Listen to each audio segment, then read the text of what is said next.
పక్క కానీ ఎంతో అడగాలమ్మా అని ఏం అడగను అది ఏమి అని నేనంటే, లేదమ్మా ఇట్లా వేరే వాళ్ళు అడిగిండారు, ఇట్లా అడిగింటే మరి 10,000 డబ్బులు ఇస్తావా లేకుంటే వస్తావా అని కాదన్నా 10,000 డబ్బులు అయితే లేదన్నా, నేను లేకుందే కదా, నేనే ఉన్నట్లేదేం కాదు, ఉన్నట్లేదంటే సర్లేనా ఇస్తుమానకి డబ్బులంతా అంత ఎంత ఇస్తానా ఏమని అట్లా మాడతాను, ఎవరు అడిగిండారు వాళ్ళు ఎవరు డైరెక్ట్ నన్ను అడగమని చెప్తా కొడతాను అంటే ఆ మాట అన్నాను.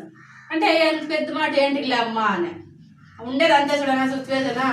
డబ్బులు అంటే అంత ఇంత ఇస్తాము, మేము అట్లా ఒకరికి వాళ్ళు అడిగినారు వీళ్ళు అడిగినారు అని వచ్చేకుండేది, మేము లంచులు కాదు. ఏమతి అన్నగా ఆదరిస్తాడని నేను ఇట్లా నంబర్ తీసుకుంటే నువ్వు ఫోన్ చేసి ఇట్లా అని అడుగుతాను అని నేను తిట్టినాను. సర్లేమ్మా ఉంటే ఉండి నీకు నీ బిడ్డకేం పక్క సీట్ వస్తుంది అని, నువ్వు అదేం తలగలకు వేసుకోవద్దు ఏమో అన్నాను, పక్క సీట్ వస్తుంది అని. సర్లేనే చూడమ్మా డబ్బులు ఏమడే డబ్బులు సేరేసుకో 10,000 డబ్బులు నువ్వు పక్క ఇవ్వాలమ్మ 10,000 అని. 10,000 అంటే లేదు ఏమో అంత ఎంత ఇస్తాను, ఏమంటే కష్టపడినారు కాబట్టి మీరు డెడ్ సైడ్ పెట్టి అదంతా తిరిగాడితే ఏమో అంత ఎంత ఇస్తాను, నా సెట్లో ఇంత ఇస్తానని కూడా అనలేదు, అంత ఎంత ఇస్తాను అన్నాను. నేను చెప్పిందని పువ్వు అందమ్మా, నేను చెప్పిందని పువ్వను, నేను అడిగిందని పువ్వను. నువ్వు అంటే అగే నీకు హాస్టల్లో ఇది స్కూల్లో నీకు పని పుత్తను నెలకు 6,000 ఇస్తారు, ఈడే రూమ్ తీసుకొని బ్రహ్మచారిలోనే ఉండు, నీకు అంతా నేను చూసుకుంటాను, గ్యాస్ ఇంటి సంసారము పిల్లలకు బట్టలు డ్రెస్సులు పెన్నులు బుక్కులు అవన్నీ నువ్వు అను.